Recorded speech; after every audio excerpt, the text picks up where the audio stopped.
আজকে সকালে ঘুম থেকে উঠে মনে হলো শীতকাল চলে আসছে। শীতের জন্য কিন্তু আমরা অনেকে খুব অপেক্ষা করি। শীতকাল কিন্তু আমার প্রিয় একটা ঋতু। শীতকাল আমার অনেক ভালো লাগে। সকালবেলা কুয়াশা ঢাকা শহরটা দেখতে এমনই লাগতেছিল। তো আমি তখন ভিডিও করিনি, একটু পরে ভিডিও করেছিলাম যখন কুয়াশাটা চলে গেছে।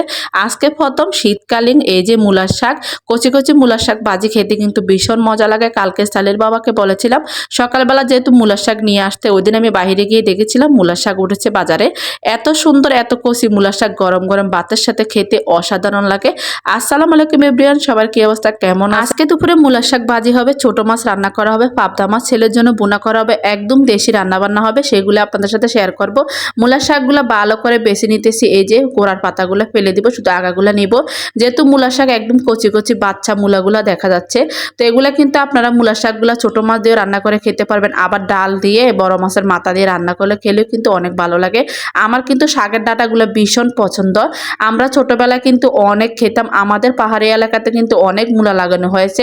কয়েকদিন বাদে কিন্তু আমাদের দেশি মূলাগুলো বের হয়ে যাবে। আপনার বাজারের মূলার থেকে কিন্তু গ্রামে যে দেশি মূলাগুলো হয় এগুলা কিন্তু স্বাদ অন্যরকম। এইদিকে মূলার শাকগুলো কেটে কুটে ছোট মাছগুলো ধুয়ে নিলাম।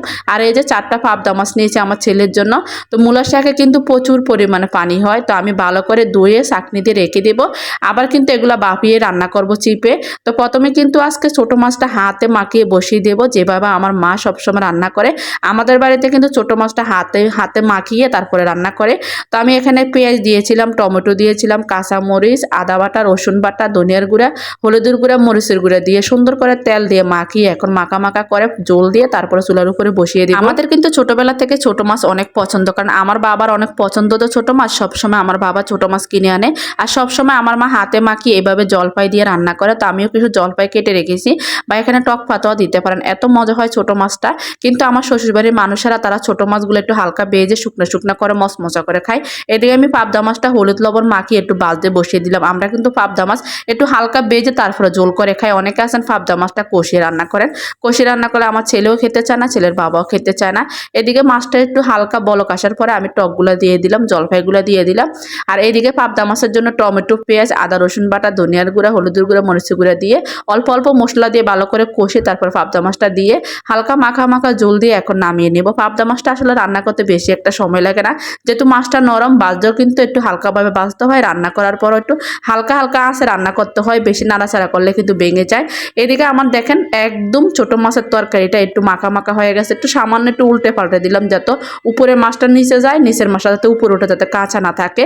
তো এই তো শুকনা শুকনা করে রান্না করে নিলাম। আমার মায়ের হাতে স্বাদ পাওয়ার জন্য কিন্তু আজকে হাতে মাখিয়ে রান্না করলাম, কিন্তু আমার হাজবেন্ড কিন্তু এগুলো খাবে না। তারা কিন্তু এইভাবে ছোট মাছ রান্না খেতে একদমই পছন্দ করে না। এদিকে মূলা শাকটা সিদ্ধ করতে বসিয়ে দিলাম। ছোটবেলা থেকে বাবার বাড়িতে মা বাবা সব ধরনের খাবার খাইয়ে অভ্যাস করেছিল বলে কিন্তু আজকে শ্বশুর বাড়িতে যে যেভাবে রান্না করে, যে যেভাবে খায় সেভাবে আসলে খেয়ে নিতে পারি। শুধু পরিষ্কারের দিক দিয়ে একটু ভালো হতে হবে। আমার একটু সমস্যা আছে, অপরিষ্কার জিনিস আমি একদমই পছন্দ করি না। অনেকে আছে রান্না বান্না করে একদম হাবড়ি জুবড়ি ভাবে রান্না করে, সেগুলো আমার একদমই পছন্দ না।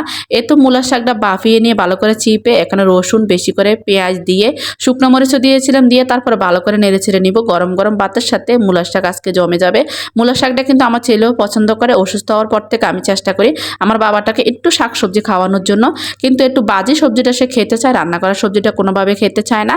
এই তো দুপুরে আজকে আমার সাধারণ আয়োজন। কেমন হয়েছে আমার আয়োজনগুলো অবশ্যই কিন্তু কমেন্ট বক্সে জানাবেন। কে কোন জায়গা থেকে আমার ভিডিওগুলো দেখেন সেটাও কিন্তু জানাতে ভুলবেন না। আপনাদের প্রত্যেকের কমেন্ট কিন্তু আমি পড়ি, হয়তো রিপ্লাই দিতে পারি না। সবাই অনেক ভালো থাকবেন, সুস্থ থাকবেন, আমার জন্য দোয়া করবেন, যাতে প্রত্যেকদিন আপনাদের সাথে ভিডিও শেয়ার করতে পারি। আল্লাহ হাফেজ সবাইকে।